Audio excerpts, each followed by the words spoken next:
નિષ્કલંક મહાદેવ એ ભાવનગર નજીક કોળિયાક બીચ ઉપર આવેલું દરિયાઈ શિવ મંદિર છે. આ સમુદ્રમાં લગભગ 1 કિલોમીટરના અંતરે આવેલું શિવ મંદિર છે. આ મંદિરમાં ચોરસ મંચ ઉપર અલગ અલગ 5 સ્વયંભૂ શિવલિંગ છે.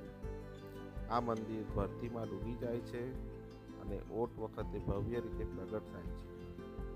એવું કહેવાય છે કે મહાભારતના યુદ્ધ પછી પાંડવો તેમના પાપો માટે પોતાને દોષિત માનવા લાગ્યા અને તેઓ ભગવાન શ્રી કૃષ્ણના શરણમાં ગયા.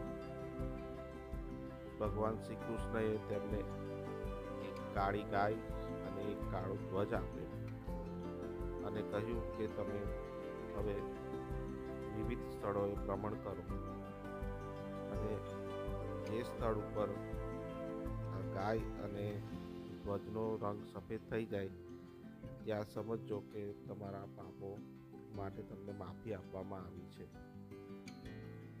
ઘણા વર્ષો સુધી અને વિવિધ સ્થળોએ મુલાકાત લીધા પછી પણ આ કાળી ગાય અને ધ્વજ સફેદ થયા નહીં. તે કોળિયાક બીચ ઉપર આવીને આ ધ્વજ અને કાળી ગાય બંને સફેદ થઈ ગયા. એના પછી પાંડવોએ ભગવાન શિવનું ધ્યાન ધર્યું અને તેમના પાપો માટે માફી માંગી. ભગવાન શિવે તેમના પ્રાર્થનાનો સ્વીકાર કર્યો અને તેમને શિવલિંગના રૂપમાં દર્શન આપ્યા.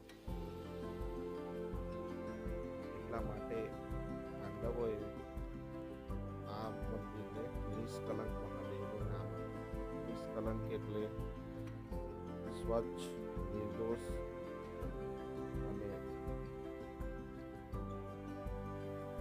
કલંક વગર. હર હર